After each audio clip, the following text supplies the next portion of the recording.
तो hello guys, कैसे हो आप सब दोस्तों। आज हम पढ़ने वाले हैं प्रोटोजोआ में किस प्रकार से सीलिया के द्वारा एक स्थान से दूसरे स्थान पर जाया जाता है, किस प्रकार से सिलियरी लोकोमोशन इन प्रोटोजोआ या सिलियरी लोकोमोशन इन पैरामेसियम, क्योंकि जो प्रोटोजोआ के अंदर पैरामेसियम आता है तो ये मोस्ट फेवरेट एग्जाम्पल है, ये पूछा जाता है।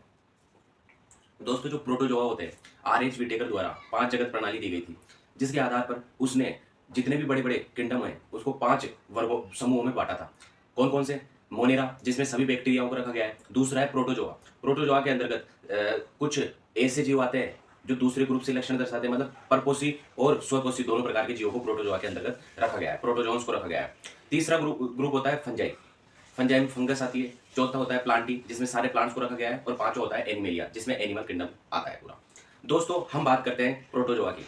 प्रोटोजोआ होते हैं जिसमें क्या है, गमनांक के आधार पर प्रोटोजोआ को 4 भागों में बांटा है। कौन कौन सा? एक तो अमीबोइड प्रोटोजोआ, जिसमें कूट पादों की सहायता से क्या होता है, गमन होता है। दूसरा होता है सिलिएटेड प्रोटोजोआ, जिसमें सीलिया की सहायता से गमन होता है। तीसरा होता है फ्लैजिलेटेड प्रोटोजोआ, जिसमें फ्लैजेला की सहायता से गमन होता है। और नेक्स्ट होता है स्पोरोजोआ, जिसमें क्या है, कूटपाद नहीं पाए जाते हैं दोस्तों। तो इस आधार पर, गमन के आधार पर प्रोटोजोआ ग्रुप के प्राणियों को 4 भागों में डिवाइड किया गया है। आप जानते हो दोस्तों, ये जो प्रोटोजोआ होते हैं ये क्या होते हैं, परपोषी होते हैं, हेटेरोट्रॉप्स होते हैं। ये मृत पदार्थों से या फिर दूसरे जीवों पर पैरासाइट के रूप में पोषण प्राप्त करते हैं। तो हम एक ग्रुप की बात करने वाले हैं जिसमें सीलिया पाए जाते हैं, सीलिएटेड प्रोटोजोन्स की बात करने वाले हैं, जिसमें क्या है, इस ग्रुप में सीलिया उपस्थित होते हैं और सीलिया की सहायता से ही ये एक स्थान से दूसरे स्थान पर जाते हैं और फूड भी ये सीलिया की सहायता से ही ग्रहण करते हैं।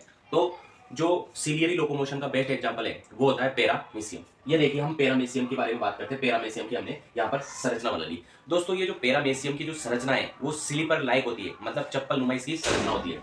ये देखिए, हमने पैरामीशियम की संरचना बना ली। अब पैरामीशियम की संरचना में क्या है, ये देखिए सीलिया उपस्थित है।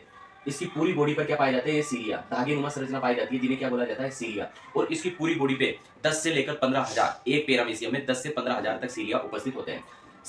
एक सीलिया की लंबाई 10 से 12 माइक्रोमीटर की होती है दोस्तों। अब सीलिया की संरचना में क्या क्या पाया जाता है, साइटोप्लाज्म पाया जाता है, न्यूक्लियस पाया जाता है जिसमें से एक छोटा और एक बड़ा होता है, वैक्यूल पाई जाती है, संकुचनशील रिक्तिका पाई जाती है, और जिसमें फुड रहता है उसे फुड वैक्यूल कहा जाता है। यहाँ से इसकी क्या होती है, माउथ ओपनिंग, मुख की ओपनिंग होती है। ये क्या है, सीलिया की सहायता से ही भोजन को पकड़ के अपने मुख में एंटर करता है। ये इसकी संरचना होती है, स्लीपर लाइक संरचना होती है।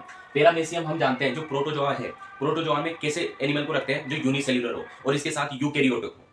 अगर प्रोकैरियोट होगा तो हम मोनेरा में रखेंगे, लेकिन यूकेरियोट होगा तो किस में रखेंगे, प्रोटोजोआ में रखेंगे। जो पैरामीशियम है ये यूनिसेलुलर ऑर्गेनिज्म होता है। इसके साथ साथ फ्रेश वाटर में पाए जाते हैं और इसके साथ इसमें सीलिया पक्षमाप पाया जाता है, जिसकी सहायता से ही ये लोकोमोशन करता है। दोस्तों यहाँ पर देखिए, यहाँ पर मैंने एक सीलिया को क्या है, टीएस ट्रांसफर सेक्शन निकालते हैं अपन। तो एक सीलिया की संरचना कुछ इस प्रकार से होती है। क्या होती है, इसमें दो कवरिंग पाई जाती है। एक तो यहाँ से देखिए, दो कवरिंग पाई जाती है। एक तो बाहर वाली कवरिंग पाई जाती है जिसे क्या बोला जाता है, आउटर शीथ बोला जाता है। एक इनर वाली कवरिंग पाई जाती है जिसे क्या बोला जाता है, इनर शीथ बोला जाता है दोस्तों।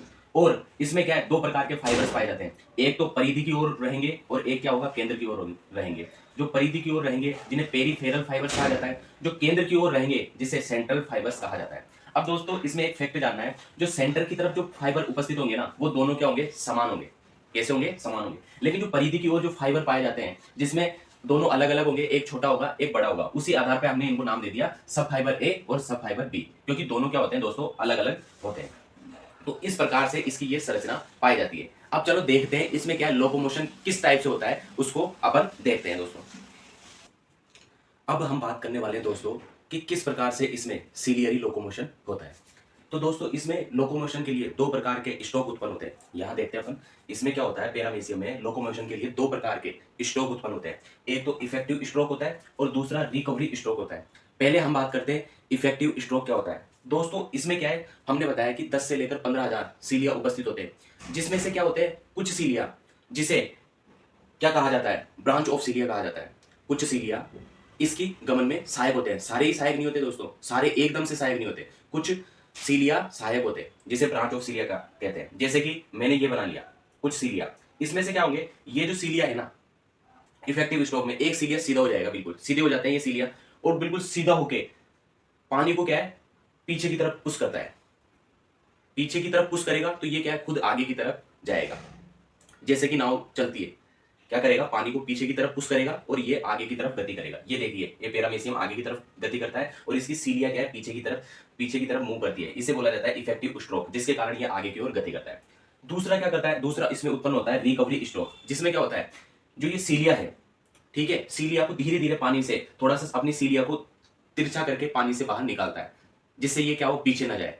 अगर सीधा करके ही फोर्स लगाएगा तो ये वापस पीछे चल जाएगा, आगे चल जाएगा, मतलब स्थिर रहेगा। इसलिए ये क्या करता है, थोड़ा सा तिरछा करता है अपनी सीलिया को और निकाल लेता है, जिससे ये वहीं आगे की तरफ ही मूव रहे। तो इसमें जो इफेक्टिव स्ट्रोक है और रिकवरी स्ट्रोक है, बार बार में चलता रहता है, जिसके कारण ये क्या होता है, गति करता है। और दोस्तों इसमें क्या होता है, स्ट्रेट गति भी नहीं पाई जाती, मतलब बिल्कुल सीधी गति भी नहीं पाई जाती। ये क्या है, सर्पिल गति करता है, ये इस प्रकार से गति करता है, स्पाइरल गति करता है। दोस्तों ये देखो, स्पाइरल पाथ में ये गति कर रहा है, ये पैरामीशियम में ये इस तरीके से गति करता है वाटर की सरफेस पे, ये इधर चल गया, ये इधर चल गया। तो इस प्रकार से इसमें गति पाई जाती है। तो दोस्तों ये होता है सीलिया के द्वारा इसमें जो गति पाई जाती है।